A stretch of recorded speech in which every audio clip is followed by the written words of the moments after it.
Fala pessoal, tudo bem? Fala turma da AgroMinds. Olha só que diferente o nosso cenário hoje e é para começar com o pé direito mesmo 2026. Eu tive a grata oportunidade de estar aqui pessoalmente junto com o Fabrício.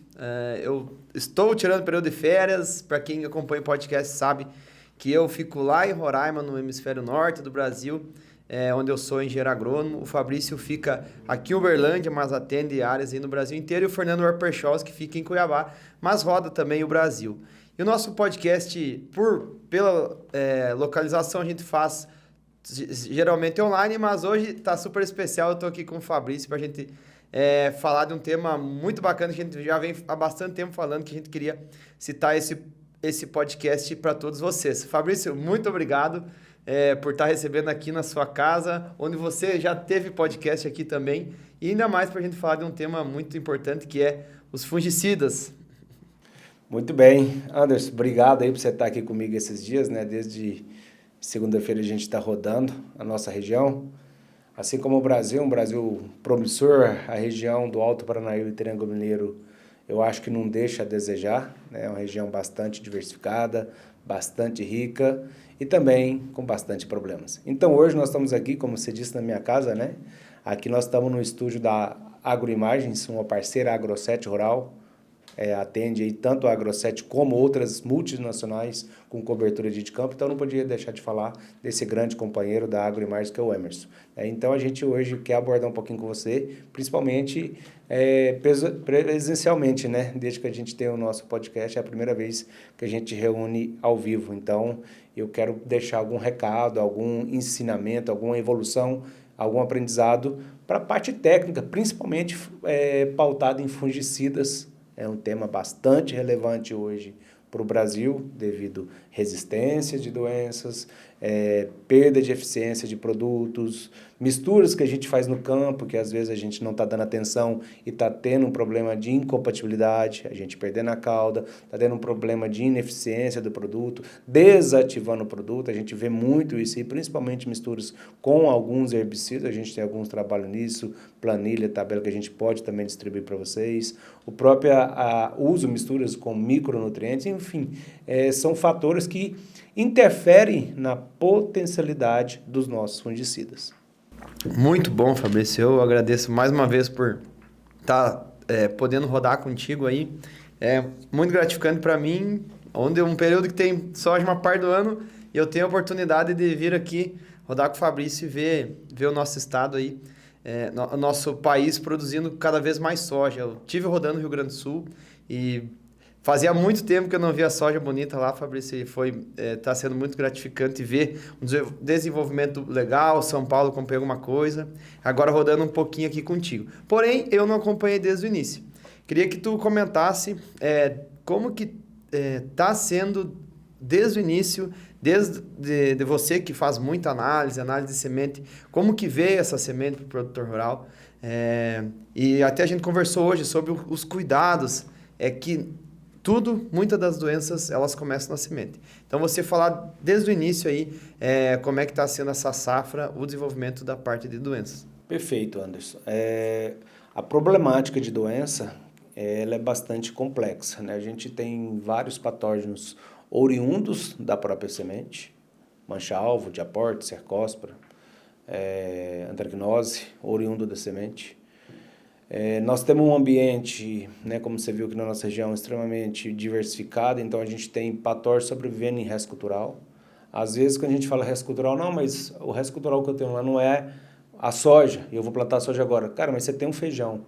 Aquela folhinha do feijão, quando ela está verde na planta, às vezes eu tenho alguns patógenos de soja que não infectam ela.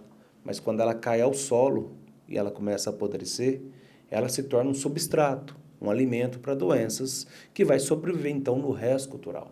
Algodão é muito comum, crotalária, nabo, gergelim, né, que está aumentando no Brasil, é um perigo danado essa ponte aí para patógenos, feijão, né, então a gente tem que ter atenção nisso.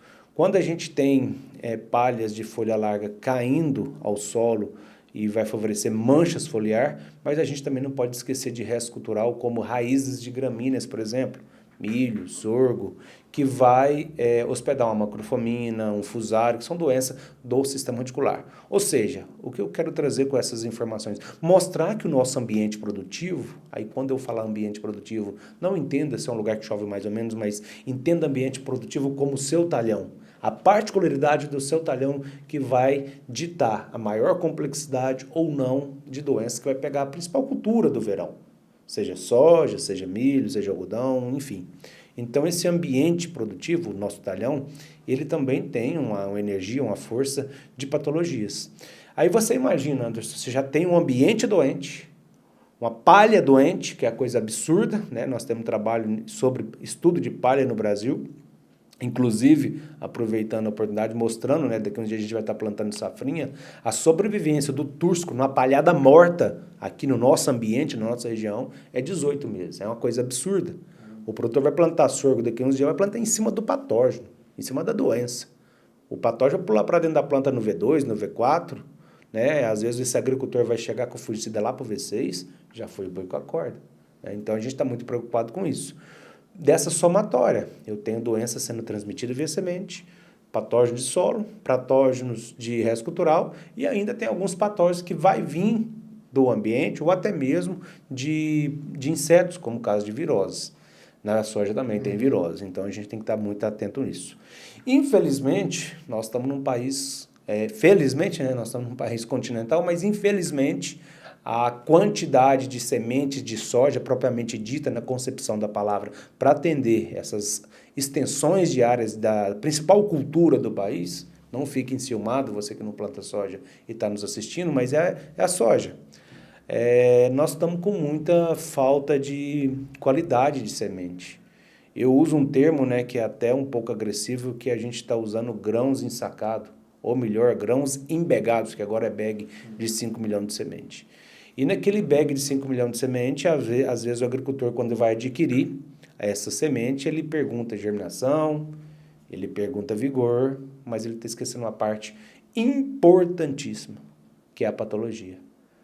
Às vezes a sementeira que está vendendo para ele não tem análise patológica. Né? Às vezes não tem. Uhum. Não tem ninguém que eu conheça no Brasil fazendo isso. Então a gente tem que saber que não tem, e quando eu comprar lá, por exemplo, lá da sua revenda, lá a semente, ou eu vou lá e calo ela antes, já antecipo e faço germinação em vigor e patologia. Para que eu vou fazer patologia? Para eu saber o que está vindo de patógeno naquela semente. Por que eu tenho que saber disso? Às vezes eu já adquiri uma semente tratada com princípio ativo X que não vai pegar os patógenos que estão presentes naquela semente. Eu vou, então, adquirir um fungicida Y, que eu sei que tem uma performance, vou pedir para você adicionar esse tratamento se a semente for vir tratada industrialmente, ou simplesmente vou tratar isso, né, e não é o mais certo, porque eu vou lavar o tratamento anterior, vou tratar isso lá na minha propriedade. Fato é que nós precisamos hoje fazer uma adequação do ingrediente ativo versus o patógeno daquele momento, no caso a semente. E hoje a gente está vendo a necessidade, antes até de mistura até de 4 ativos no tratamento de semente. Uhum. E quando a gente fala isso, o agricultor assusta, vai ficar mais caro. Não é ficar mais caro, pessoal. Imagina uma sementinha que você deposita ela ali num berço doente, vamos chamar assim, né? Num solo doente, numa palhada doente, e ela já veio doente. A água que é suficiente para startar a germinação, a emergência dessa sementinha é a mesma que starta o início do progresso do patógeno, porque ainda não é doença. Só vai virar doença quando pular para fora da planta. Então vai ser um patógeno. E esse patógeno, ele passa despercebido aos nossos olhos, que visita a lavoura todos os dias. Sabendo disso, que eu não posso deixar a curva desse patógeno aumentar, porque depois, quando a soja começar a usar sua maquinaria fisiológica, tirar açúcar, sacarás da folha, para alimentar o dreno, que é o grão, essa planta vai ficar debilitada, esse patógeno vai vir para a folha, porque esse açúcar saiu e vai se transformar em doença. Infelizmente, o agricultor gosta de manejar doença, e fungicida não tem performance em doença. Fungicida é para fungo, então a gente tem que trazer a aplicação anterior. Aí vê a importância nossa de fazer uma análise patológica para mudar o tratamento de semente, sabendo da análise patológica, inclusive da palha, você também que está nos ouvindo pode coletar palha e mandar para laboratórios que têm isolados, identificar o patógeno que está lá na sua palha. Para quê? Porque a gente também tem uma modalidade agora que é um tratamento de palha. Funciona 100%? Não, mas te dá um atraso na evolução do patógeno, porque vai ser um contato, né? Então te ajuda muito. O manejo de plantas daninhas também tem interferência no manejo de doenças, porque tem muitas plantas daninhas que têm multiplicado, né, nematóides, tem muitas plantas daninhas que têm multiplicado, servido como berço para multiplicar doenças que pega soja.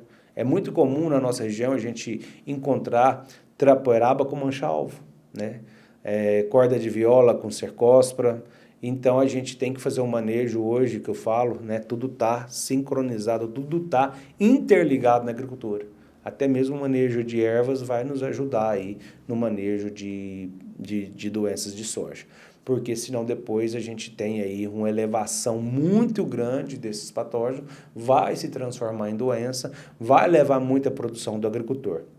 Qual que é o agravante de manchas foliares em soja? O agricultor brasileiro, ele não tem medo de manchas foliares. Trabalhos antigos de alguma instituição falavam que manchas não tomavam produção. Só que quando esses trabalhos foram realizados, a gente tinha soja de 150, 140 dias, um período jovem muito grande, o índice de área foliar muito alta. Hoje, nós temos material cada vez com ciclo mais curto, né? Aqui na nossa região planta-se muito tormenta, vai dar um ciclo de 118, 112, 115 dias, e às vezes uma doença, uma mancha foliar está entrando muito cedo. E se você parar para pensar, um ciclo de 115 dias para a tormenta aqui na nossa região, de um cultivar que produz 90, 92 sacos, vamos arredondar, 0,8 sacos ao dia. Esse material ele não aceita ter uma injúria ali por patógeno, ele não aceita ter um tecido necrosado por doença. O problema das manchas foliar é o necrotrofismo que apresenta. Uma doença, o que quer dizer necrotrofismo? Uma doença infeccionou ali, um patógeno infeccionou ali, fez a lesão da doença, no caso uma septória, para vocês entenderem que estão nos assistindo, e aquela lesão da septória vai favorecer o desenvolvimento de outra doença, no caso a mancha-alvo. Primeiro a gente tem a septória, depois a mancha-alvo aproveita a lesão da septória, só que a septória, a mancha-alvo também ela tem, né, uma doença que aproveita dela, que é a cercospora. Então a gente está falando de 3 doenças aí que pode levar no mínimo 26 sacos do agricultor. Depois ainda a gente tem o problema de aporte, a gente tem problema de mofo branco em região mais alta, e também temos a presença de ferrugem, que é uma doença que vai chegar, né? As outras já estão presentes no nosso ambiente, na nossa região, na nossa semente. E depois a gente tem uma doença que vai vir pelo ar, principalmente da região sul, que é a ferrugem, que aí sim, quando a gente fala de ferrugem, todos os agricultores conhecem, porque já quebrou muita gente, já selecionou muita gente em 2001 até 2004, né? E esse ano ela vai aparecer um pouco mais cedo, inclusive aqui em Uberlândia já foi identificada em área comercial. Muito bom, Fabrício. A gente foi pela semente, depois identificação e, igual você mesmo falou, muita gente às vezes não vê a doença, mas quando ela aparecer, ela já causa um grande estrago. Eu queria que você comentasse sobre ações que a gente pode ter, que os produtores estão tomando. Eu sei que tem clientes aí que tem um nível de tecnologia muito bem elaborado. O que vocês têm, como que vocês têm posicionado, quando que tem começado os posicionamentos? Eu vejo que muitos produtores, eles às vezes esperam aparecer a doença e depois que apareceu já não tem o que fazer. Já sabendo desse solo doente, de toda essa contaminação que a gente comentou, como que entra um produtor no planejamento de fungicida dele para que não aconteça? Depois que viu a doença, a gente sabe que não tem muito o que fazer. Positivo. O primeiro ponto é tratamento de semente. Hoje a gente tem muitos produtos que vai agir aí no tegumento e nós temos algumas moléculas, né? Nós temos um proticonazol, por exemplo, que tem uma sistemicidade maior no tratamento de semente. Então, o primeiro ponto é a gente compatibilizar essa mistura que vai no tratamento de semente. Esse é o primeiro ponto.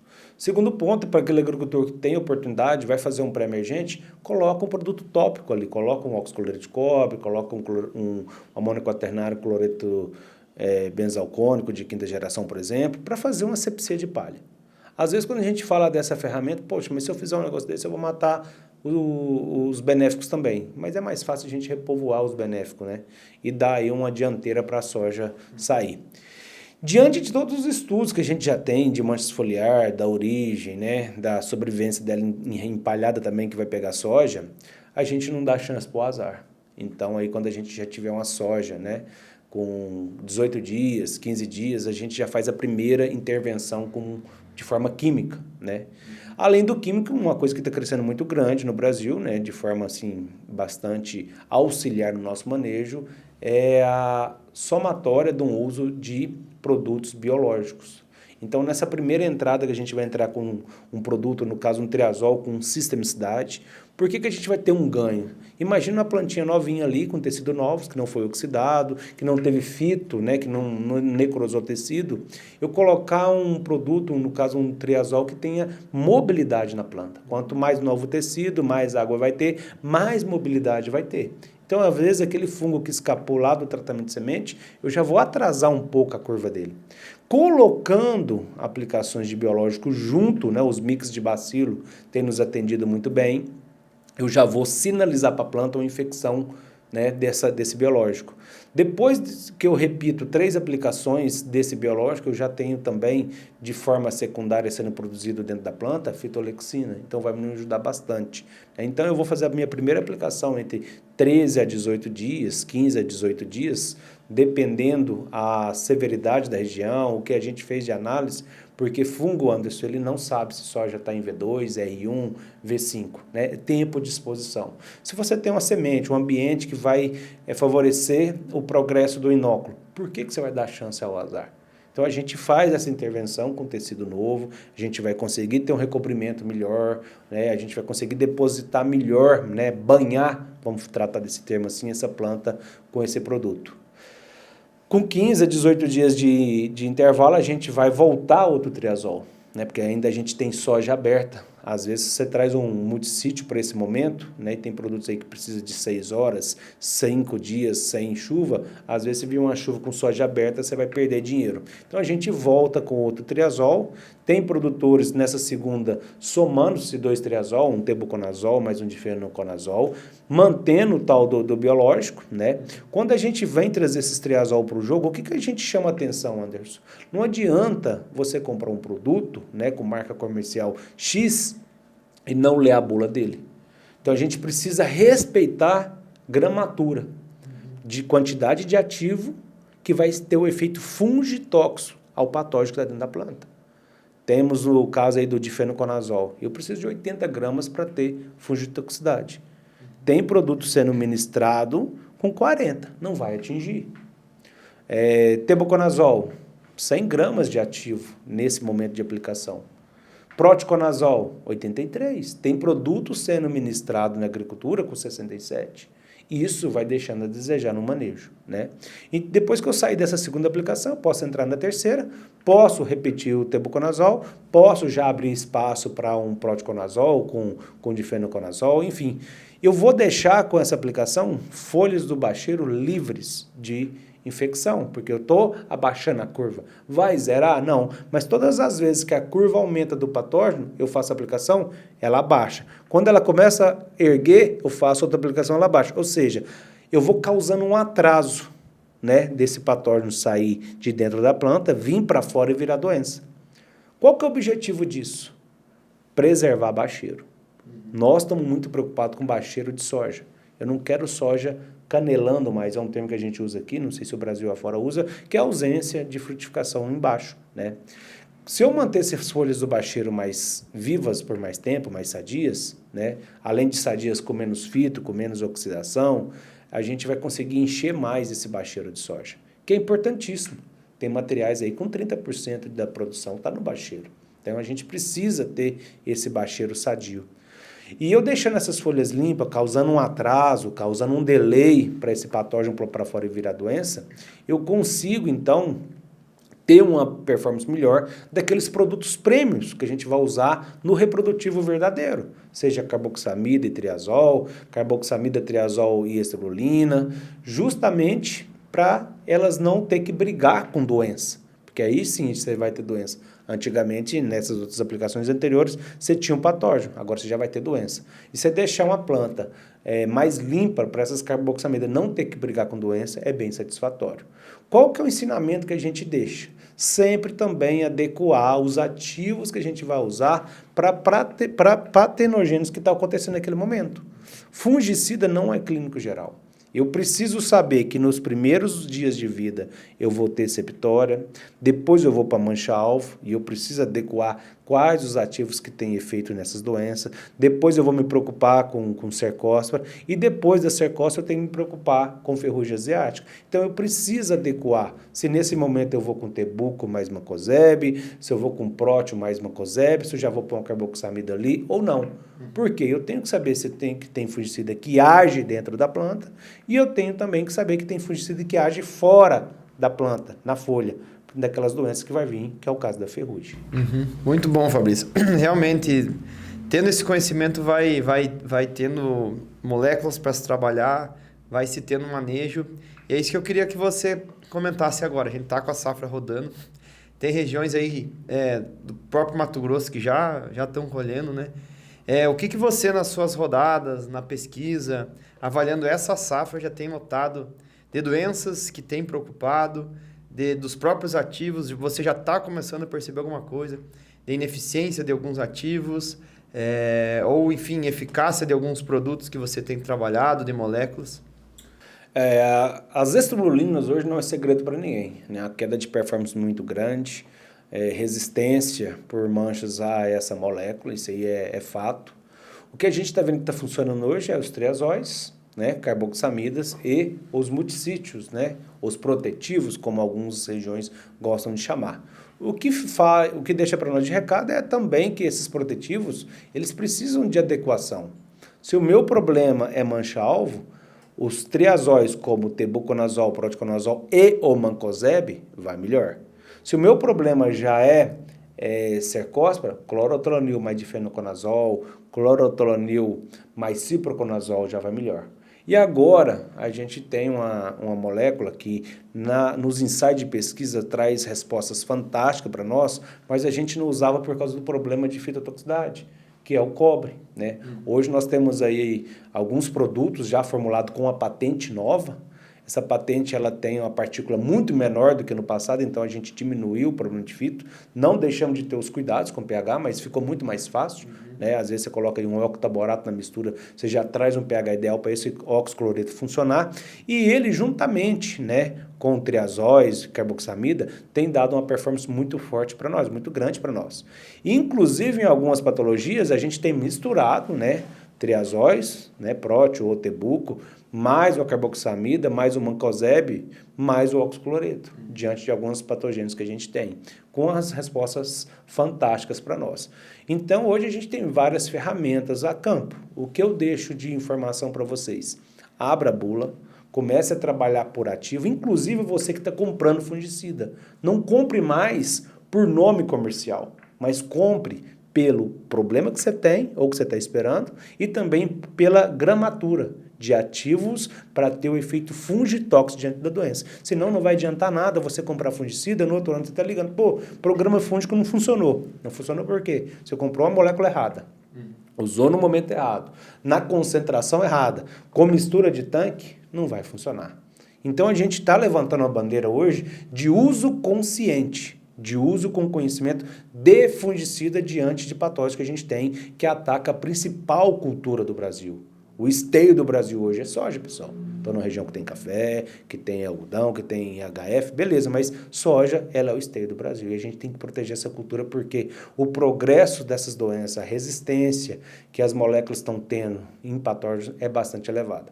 E cabe a nós, técnico de campo, gerente de fazenda, produtor, técnico agrícola, engenheiro agrônomo, próprio distribuidor, ter a consciência e indicar a molécula ou as moléculas corretas para patogênios que está acontecendo naquele momento.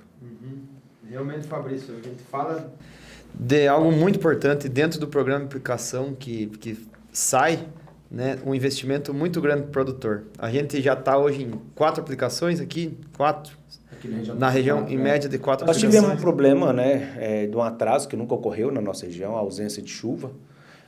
Aqui na nossa região a gente plantava sequeiro dia 2, dia 5 de outubro. E esse ano a gente teve regiões aqui, micro-regiões aqui dentro, que a gente vai plantar dia 24 de novembro, ou seja, extremamente tarde. Mas mesmo plantando tarde, né, a gente sabe que o fungo não está nem aí para isso, né, a gente manteve aplicações. Não tinha condições de aplicar de forma diurna, a gente estava com pouca chuva, via que não ia chover, a gente fazia aplicações após as 18, até mesmo à noite, até ali 2 horas da manhã, meia-noite, mas não deixou sem fungicida. Então a gente está com 4 aplicações aqui na região. Muito bom. Então realmente o produtor tem que estar ciente e entender e ser mais clínico e cirúrgico, porque é um investimento que é bem considerável, ainda mais passando pelo que a gente está passando no agro, né? Agora você citou antes em dos teus posicionamentos sobre mistura. A gente está vivendo uma onda de vários produtos vindo para o mercado, de vários países, inclusive. E eu queria que você comentasse um pouco do ter acompanhado essa questão de misturas, de cauda, a deficiência, as próprias formulações e o quanto isso tem afetado também os fungicidas, que são moléculas premiums que a gente tem que trabalhar e cuidar muito, ainda mais num patamar que a gente está muito bem, ainda mais em um ano muito produtivo, mas que uma doença pode vir e roubar 20 sacos, como você mesmo falou. Essa pergunta é bastante importante, pessoal, porque às vezes a gente está falando aqui para vocês de moléculas, né? Fantástico. Vou escutar aqui o que o Fabrício está falando aqui no podcast da Agromides, eu vou trazer para o meu campo. Só que quando a gente está falando de molécula, além da concentração para ter o efeito fungitóxico, a gente precisa de uma formulação adequada. Adequada para manter esse ativo sem sofrer fotólise, sem sofrer interferência tão drástica e não perder a performance. Nós precisamos de formulação menos agressiva para a planta. Você sabia que existe isso para a planta? Nós temos formulação base oleosa, que é a grid. Nós temos formulação SC, que a planta prefere. Se ela pudesse falar para nós, poxa, aplica para mim um fungicida, formulação SC é menos agressivo a quimioterapia para a planta. Né? Aí você já parte de uma área que não tem micronutriente para ajudar a planta a fazer a limpeza, a faxina da sujeira gerada pela essa quimioterapia que a gente faz. Então, se ela pudesse escolher, ela ia pedir para nós a gente fazer uma aplicação de fungicida SC. Então, quando a gente for adquirir hoje, a gente sabe que está uma invasão enorme de marcas no Brasil, né? Principalmente produtos com menor qualidade, dá preferência para empresas honestas, para empresas que têm investido em formulações, em qualidade de matéria-prima, em qualidade de ativo e, principalmente, pessoal, qualidade de inerte. Né? Tem muito inerte que está vindo ali naquela mistura que também causa injúria na nossa planta, que causa incompatibilidade. Então, às vezes, quando a gente fala só a molécula, poxa, eu vou comprar aí um tebuconazol de R$26 do mercado, que você não sabe a procedência. Às vezes, a gente vai... daqui uns dias, ter menos severidade dos triazóis às doenças, porque estão usando os produtos sem qualidade adequada. Às vezes, na mistura com a água, vai sofrer reações, na mistura com algumas coisas que a gente aproveita, faz um inseticida, né? Faz alguma coisa junto, a gente perde a performance disso. Então, a gente precisa ter cuidado. Para a estrulina, a gente tem resistência, para a carboxamida tem resistência, para triazol a gente não tem resistência, a gente tem perda de sensibilidade. Isso aí dá para a gente guardar que o fungo já não tem mais sensibilidade durante uma década e ele volta a funcionar. Em 2008 a gente aposentou o tebuco. Usava o tebuco em 2008 para ferrugem, hoje a gente usa para manchas, ele voltou a funcionar. Aí a gente aposentou o ciproconazol. Daqui uns dias pode ser que a gente inverta, coloque o tebuconazol na UTI para se recuperar e o ciproconazol vem para o jogo. Daqui uns dias, com tanta coisa chegando, principalmente produtos Xing Ling, né? Nós estamos com o proticonazol. Né? Daqui uns dias a gente já vai ter problemas com o proticonazol. Além da falta de qualidade que está chegando de proticonazol no Brasil, nós temos proticonazol com base oleosa, nós temos proticonazol cada vez mais quente para a cultura da soja. Logo, logo a gente já vai ter problema. Tem moléculas no campo aí, Anderson, que dentro do galão tem 2 moléculas mortas, só o proticonazol funcionando. Né? Ou também nós temos moléculas e 2 moléculas mortas dentro do galão e o cara colocou lá dentro, a empresa colocou um multissítio. E o multissítio não vai garantir a performance, vai resgatar, ressurgir a performance dessas 2 outras moléculas que está morta dentro do galão.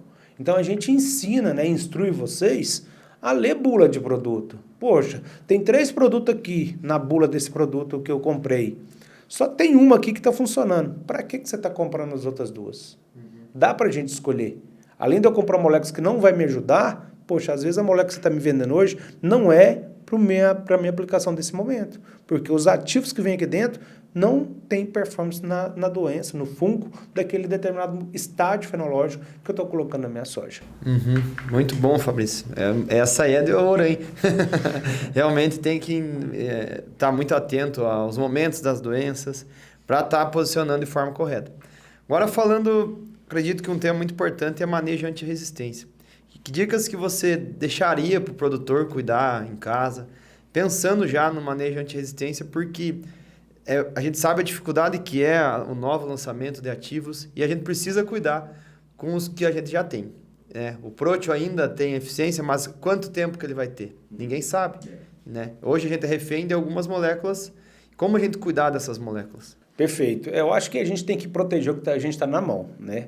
Amar o Proteo, segurar o Proteo, né? Amar as carboxamida, não perder carboxamida, como já perdemos algumas no passado, né?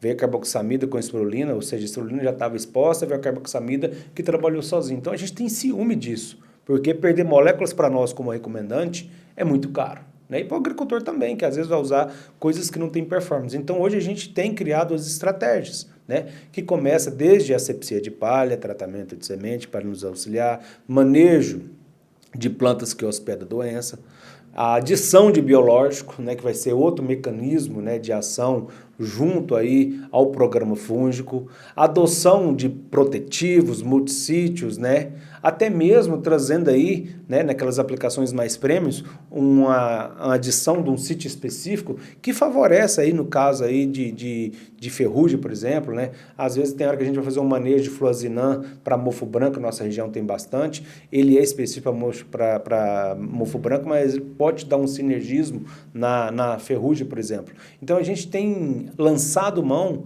de conhecimento, de informações, para a gente proteger um pouco mais as moléculas que a gente ainda tem na mão. As estrulinas hoje que a gente tem, elas já estão expostas, estão cansadas, essas aí elas não vão voltar a funcionar na soja, a gente pode usar em outras culturas, mas já tem empresas também trazendo, né, estrulinas novas para o campo. Né? Então, daqui a uns dias já vai chegar uma novidade diante de uma multinacional, né, com a estrulina menos exposta, né, que nunca foi usada por nós. Então, isso confere para nós um manejo muito bom. Na questão do triazóis também, né, nós estamos aí com triazol novo, com a potencialidade de manchas, tanto de soja como milho, né, que também nos ajudou muito no manejo de milho, que a gente também tem a função de protegê-lo. Então, sempre que possível, né, fazer adição de protetivos junto a essas moléculas, né, para a gente não deixar a carga simplesmente para uma molécula só.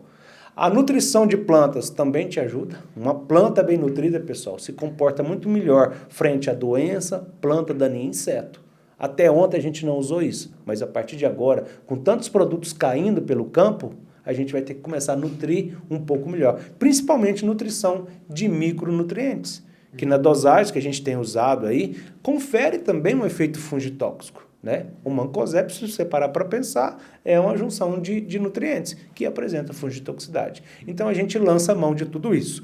Outro ponto muito importante para ajudar a gente não deixar perder tantas moléculas é o sol. Né? Abrir espaçamentos, essa planta vai receber um pouco mais de luz, automaticamente você vai produzir um pouco mais, porque vai entrar mais carboidrato, enfim. E estruturação. Estruturação de planta, né? Modulação de planta. Então, uma planta bem estruturada, bem modulada vai te ajudar. Uma planta com espaçamento, população adequada, arranjo de estrutura de planta vai te ajudar. Quanto mais luz e produtos de destino chegar embaixo, mais chance a gente vai dar para os bandidos tirar produtos do campo. Então, as estratégias são amplas, né, que a gente pode lançar a mão e trazer para os nossos talhões aí, a Brasil afora. Muito bom, Fabrício. Fabrício, agora falando de uma doença específica que ela teve, queria que tu comentasse como que ela está sendo vista, essa safra, como que os produtores estão trabalhando, que é o diaporte. Teve-se um tempo que teve muita discussão, muita divergência nos posicionamentos. Queria que você comentasse como que está se desenhando essa safra e os produtores como estão enfrentando essa doença. Está impactando? O produtor já aprendeu a trabalhar? Ainda é um problema? Perfeito. Ainda é um problema, Anderson, é um problema que ainda causa muito desconhecimento. Infelizmente, tem gente até hoje que não assumiu que o cancro voltou, né? Eu falo que a velha nova doença, então é Diaport FOMOPS, só que é um complexo, né? É um complexo porque a Diaport, quando ela infecciona a planta, ela vai debilitar essa planta e vai causar favorecimento para aparecimento de outras doenças, né? Em algumas genéticas a gente vai ver um apodrecimento de haste, né? O quebramento de haste. Em algumas genéticas a gente vai ver o apodrecimento aí de vagens e grãos. Logicamente que aquilo ali foi ocasionado, aquela podridão, por outros patógenos que aproveitou essa fermentação, essa infecção da Diaport dentro da planta de soja, né? É mais ou menos o que a gente passa com um complexo de enfesamento e virose na cultura do milho. A gente tem a virose, que entra cedo, o vírus da risca. Depois eu tenho os 2 molicutes, que debilita a planta, que acaba atraindo, favorecendo ataque de outras doenças. Pítio, fusário, milho tomba, pítio, beleza. Na Diaport é o mesmo raciocínio, né? A Diaport, ela aproveita uma área de potássio baixo, boro baixo, pula dentro da planta, é uma doença endofítica, então é difícil do cara ver no início, né? Não tem diagnose. Poucos laboratórios com isolado para poder diagnosticar, então está causando problemas no Brasil. O ano passado, nessa época, a gente estava sofrendo mais, só porque a gente tinha plantado um pouco mais cedo. Esse ano a gente já viu áreas com Diaport, né, algumas regiões aparecendo, como Minas, Goiás, Mato Grosso, Bahia menos, mas tem. Transmissão via semente, a gente já rodou várias regiões, inclusive pegando sementes de produtores e UBS e fazendo avaliações de 400 sementes que a gente avaliou, 25%, 28% apresentava Diaport, né? Nós temos 8 espécies de Diaport no Brasil, 6 é do Cerrado, né? 2 é lá do Sul, né? Então 6 interagem aqui com o organismo soja, né? A genética vai falar o que vai acontecer, vai dar aquela superbrotação de raiz, dependendo da genética, vai afetar a formação de grãos, enfim, outras é o quebramento, outras é uma mancha na folha no final do ciclo que o pessoal está culpando o fusário, porque é parecido, né? Inclusive confundindo com fito de triazóis, então a gente não pode confundir. Viu uma plantinha daquela, manda para o laboratório para ver se realmente é fito, ou se realmente é fusário, ou Diaport. Nós temos Diaport de folhas, nós temos Diaport de haste, flor, nós temos abortamento de flor por Diaport. Então, assim, é uma doença que nós temos que voltar a estudar ela e aprender muito para trazer informações para vocês. Uhum. Realmente o Diaport, ele assustou muita gente no início. Eu vi um pouco dele lá no Mato Grosso iniciando, igual a cigarrinha. Ela chegou e foi devastador. E realmente acredito que, igual você falou, a gente precisa estudar, porque a gente não pode perder para a doença. Hoje tem tanta informação, tanta tecnologia, tem a AgroMinds, né, que a gente vem compartilhar conhecimento, que esse é o foco, é realmente passar a verdade para o produtor, passar o que a gente está mais vendo de atual. Fabrício, agora se encaminhando mais para o final do nosso podcast, que eu queria até agradecer mais uma vez pela excelente rodada que eu estou tendo aqui junto contigo, conhecendo uma região que eu estou admirado. Tanta cultura, tanta riqueza, é uma região com alto potencial, apesar que aqui eu estou vendo reflexo, mas é um desafio esse ano que está passando mais seco, mas os produtores não desanimar, porque a gente precisa se adaptar, né? O clima vai mudando e a gente tem que usar a técnica aí para se adaptar. E deixar aí para todo mundo seguir a AgroMinds, seguir a gente no Instagram, seguir no TikTok. A gente está conversando muito aqui, eu, Fabrício. A gente quer ter planos cada vez melhores aqui, passar mais conhecimento para os produtores, os técnicos, os agrônomos. Todo mundo que admira o agro e que nos acompanha, e realmente a gente confia nesse projeto do digital de levar conhecimento sério e de qualidade para todo o Brasil, né, Fabrício? O primeiro ponto, a gente é agrônomo, né? Então a gente tem a obrigação e o compromisso com a agronomia, com o produtor, com o campo, com a planta e com o Papai do Céu, em trazer evolução. O vilão está aí para nos roubar, mas tem condição da gente se proteger através de manejo, através de conhecimento, eliminar o que não presta, usar corretamente o que está funcionando, trazer sempre, né, através de episódios, coisas relevantes para quem está nos assistindo, principalmente para o agricultor. A gente quer que isso chegue nos ouvidos, né, na tela do aparelho do agricultor, para a gente cada vez mais fazer uma agronomia rentável, né, conseguindo manejar plantas daninhas, conseguindo conhecer e compreender como é que se comporta no solo e na planta os nutrientes, combater perdas por fixação no caso do fósforo. Nós queremos cada vez mais trazer para vocês, como o episódio de hoje, as melhores ferramentas fúngicas para a gente tratar cada doença. De novo, nós não temos fungicida que é clínico geral, sempre a gente vai ter que posicionar de forma separada, com conhecimento, a fim de proteger o dinheiro de vocês, a agricultura de vocês. Um ano como esse, perdemos por seca, um ano que demorou a chover, não está bom ainda para chover, está chovendo muito manchado, preço de soja despencando, né? Então é o ano que a técnica tem que prevalecer, senão muitos agricultores vão sair do mercado. Muito bom, Fabrício. É isso aí, pessoal. Esse foi um podcast falando sobre fungicidas, um panorama geral aí. Espero que tenham gostado. Não deixe de compartilhar, mandar pro amigo, mandar pro agrônomo, mandar pro produtor, porque assim a gente vai nos ajudando, vai construindo uma agricultura, uma agronomia cada vez melhor. Até o próximo podcast.